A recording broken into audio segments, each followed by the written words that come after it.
Hey everyone, Andrew back again and welcome to another video, and it's Saturday so I'm here with another slasher review as part of the TheHORROrmans Slashback Slasher Challenge series, and the challenge, at least for this year, is almost at an end. There's only a few more weeks. So Joe has come up with another awesome theme, saving certainly one of my favourites to the tail end of the challenge, which is awesome. So this week's theme is high expectation slashers, and like a lot of the challenges we've had this year, Joe has put a little spin and a little twist on it.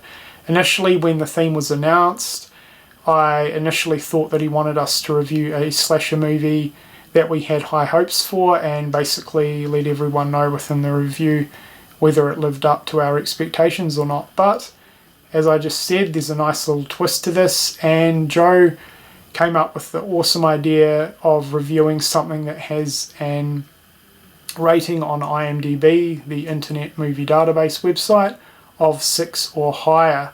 And by horror and slasher standards, that's pretty high. So I wanted to kind of go all out with this one, and I really wanted to review something that was pretty popular and had a score that kind of matched the quality that the movie is. So I did a little bit of browsing and I've decided to review the original Nightmare on Elm Street. Now, I only own the shitty box set, if you can even call it that, so rather than showing this generic thing all video, I'll just insert a picture of the poster art for the original film. But yeah, this one gets a 7.5 rating on IMDb, which is pretty high for horror and slasher standards. And I think it definitely, the score definitely matches the movie for sure. So I'd personally rate it higher, but for IMDb standards, really, really good. So this probably will be a pretty short and brief review because I'm sure everyone out there has seen this movie and you probably share similar opinions to it that I do.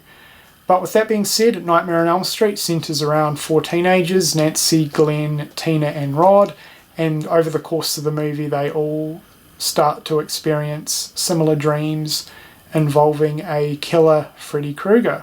So that is pretty much the plot. Now we'll move on to my thoughts. So this is probably no surprise to a lot of you, but this is definitely one of my all-time favourite slashers.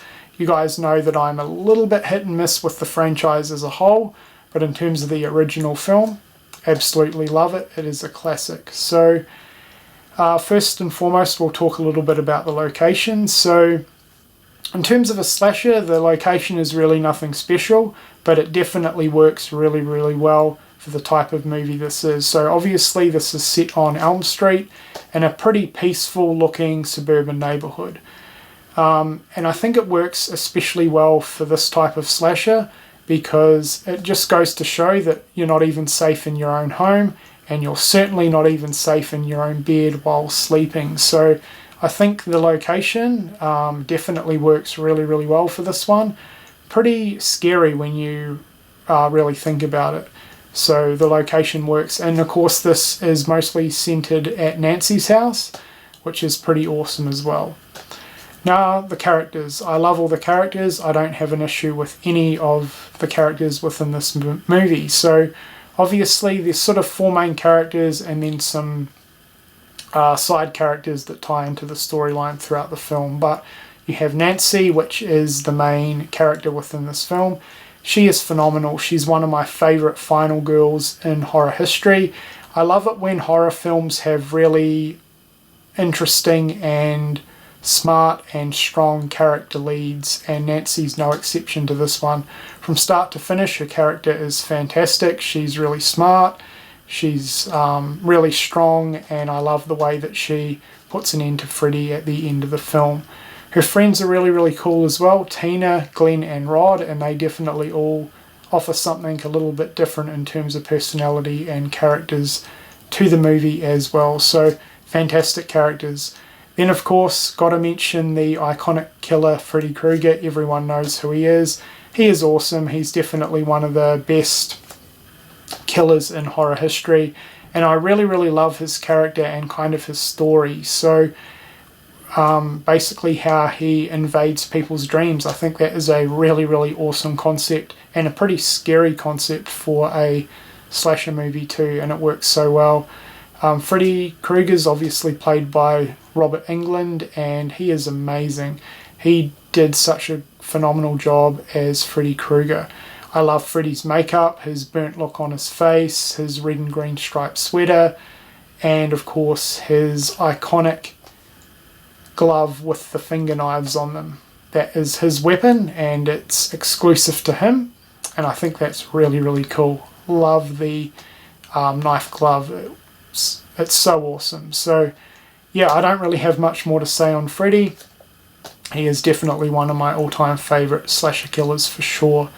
Kind of not a fan of the way that he went down the comedy in the later sequels, but we're not really here to talk about that.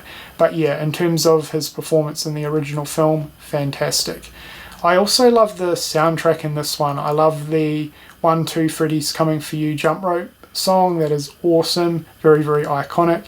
And I also love the theme, the soundtrack theme to this movie.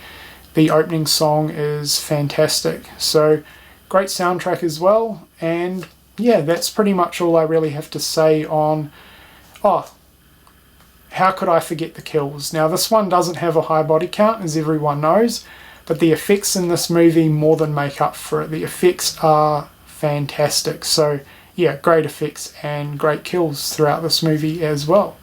So with that being said, that's pretty much all I really have to say on A Nightmare on Elm Street. And while I would personally rate it higher than a 7.5, I think in terms of IMDb horror rating standards and this movie, 7.5 is really, really good, and yeah, certainly deserving for this movie. So I'm sure everyone's seen this, so I probably don't need to recommend this movie to anyone, but if you haven't seen it, obviously from this review, I highly recommend it. Definitely one of the greatest slasher movies ever made.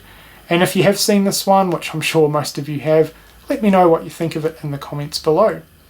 Anyway, that is it for this week's review. Until next Saturday when I'll be back with another one, I hope you've enjoyed this review, and as always, thank you for watching.